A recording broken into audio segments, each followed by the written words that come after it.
এবার মুরগি মফিজ এবং রেহনুমার সামনাসামনি দেখা হবে আগামী পর্বে। বিস্তারিত জানতে সম্পূর্ণ ভিডিওটি দেখতে থাকুন। আসসালামু আলাইকুম প্রিয় দর্শক, সবার কি অবস্থা? হাজির হয়ে গেলাম দীপ্ত টিভির নিবেদিত জবা সিরিয়ালের ৩89তম পর্বে কী সব ঘটতে চলছে তার অগ্রিম খবর নিয়ে। এই পর্বে আপনারা দেখতে পারবেন লুবনাকে দেখা যাবে সে মুরগি মফিজকে ফোন করবে। মুরগি মফিজকে ফোন করে বলবে, তোমাকে আর রেহনুমাকে খুঁজতে হবে না, কারণ রেহনুমা এখন অফিসে আছে, তুমি অফিসের নিচে অপেক্ষা করো। রেহনুমা যখন অফিস থেকে বের হবে, বের হওয়ার সাথে সাথে তুমি রেহনুমাকে শেষ করে দিবে। আর এইসব কথা শুনে মুরগি মফিজ হাসতে থাকবে। মুরগি মফিজ বলবে, এগুলো তো আমার বা হাতের খেলা, আপনি দেখেন ও বের হয় আর আমি কি করি। এই বলে ফোনটি কেটে দিবে মুরগি মফিজ। আর অন্যদিকে জুইকে দেখা যাবে সে আবারও জবা এবং মিঠুর মধ্যে ঝামেলা লাগিয়ে দিবে।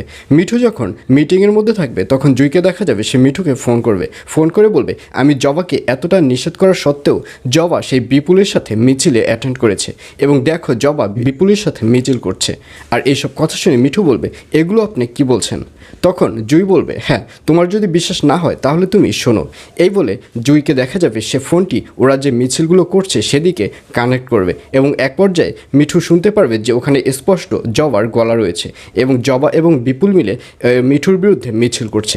আর এইসব শুনে মিঠুকে আর কোনো কথা বলতেই দেখা যাবে না। মিঠু ফোনটি কেটে দিবে এবং এক পর্যায়ে অফিস শেষ করে যখন বাড়িতে আসবে তখন বাড়িতে গিয়ে রীতিমতো জবার সাথে ঝগড়া বাঁধিয়ে বসবে মিঠু। মিঠু বলবে, তোমার তো এখানে থাকার কোনো প্রয়োজন নেই, তোমার তো বন্ধু রয়েছে, তুমি তো আমার অ্যাগেনস্টে মিছিল করেছো, তাহলে তুমি এখানে কেন এসেছো? তুমি যাও, তুমি তোমার বন্ধু বিপুলের বাড়িতে যাও, আমার বাড়িতে তোমার কোনো প্রশ্রয় হবে না।